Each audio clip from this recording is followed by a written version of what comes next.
नमस्कार, स्वागत है आपका न्यूज 29 इंडिया में। मैं हूं आपके साथ कविता पांडे।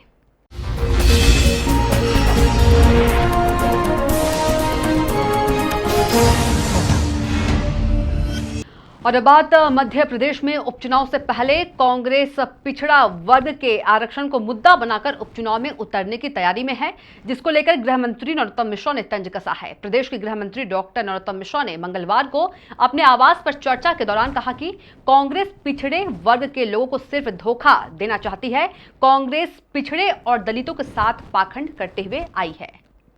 गृह मंत्री ने आगे कहा कि अगर कांग्रेस को पिछड़े वर्ग को 27% आरक्षण देना था तो दिग्विजय सिंह की 10 साल की सरकार में क्यों नहीं दिया।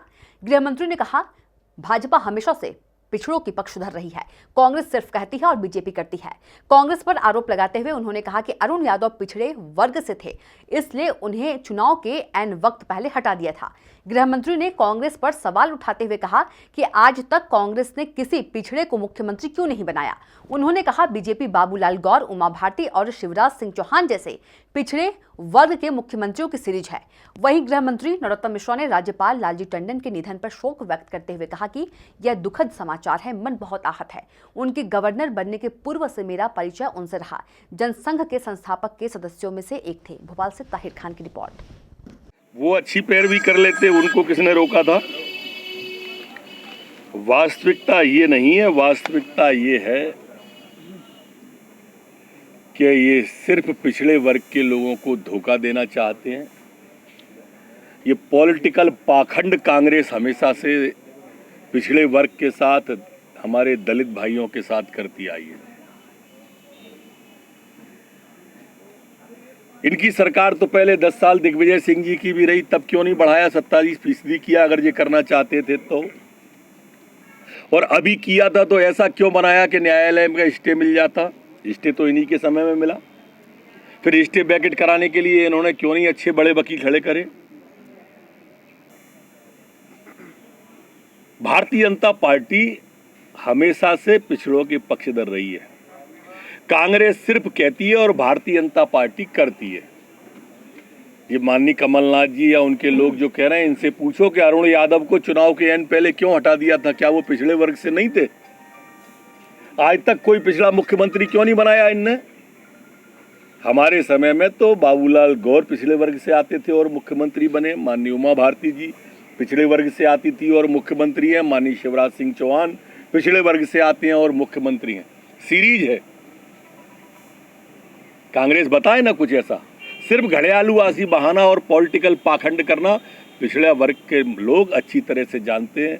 हमारे अनुसूचित जाति और जनजाति के लोग अच्छी तरह से जानते हैं कि इन्होंने किस तरह से सुभान सिंह सोलंकी का नाम काटा। कभी अर्जुन सिंह आ गए, कभी दिग्विजय सिंह आ गए। अभी तात्कालिक रूप से राज्यसभा के चुनाव में फूल सिंह बरैया जी को 2m दर्जे का बना दिया। क्यों? अगर इतने हितैषी थे तो वो क्यों नहीं जा सकते थे राज्यसभा में? कब तक भेजेंगे इन्हीं को? ये मन बहुत आहत है।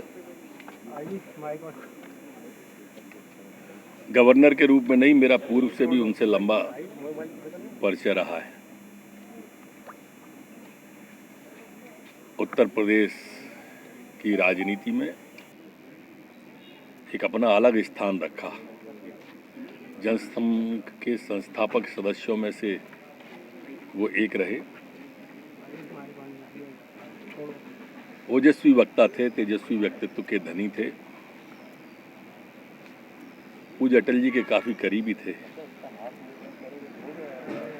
महामहिम बनकर भी जब वो मध्य प्रदेश में आए तो पितृवत स्नेह उनसे सदैव प्राप्त होता रहा।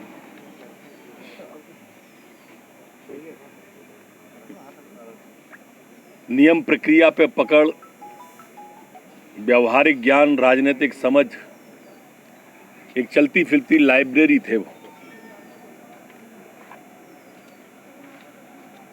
आप सबने भी देखा होगा, अभी जब ये विषय आया था विधायकों का, और इस विधायकों के विषय में जो महामहिम राज्यपाल ने फाइंडिंग दी थी, गतिरोध आया था विधानसभा का, इस्तीफे की बात आई थी, सरकार के अल्पमत में होने की बात आई थी, तब जो महामहिम ने फाइंडिंग दी वही फाइंडिंग कमोवेश सुप्रीम कोर्ट की भी आई, जो इस बात की द्योतक है, इस बात की परिचायक है कि महामहिम का सर्वांगीण विषयों पर कमांड था। आज उनका निधन हुआ।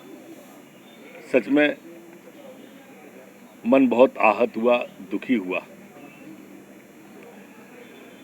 मैं उनके चरणों में विनम्र श्रद्धांजलि अर्पित करता हूं। परमपिता परमात्मा से प्रार्थना भी करता हूं कि वह उनके परिवार को यह गहन दुख सहन करने की शक्ति प्रदान करे और अपने चरणों में स्थान दे।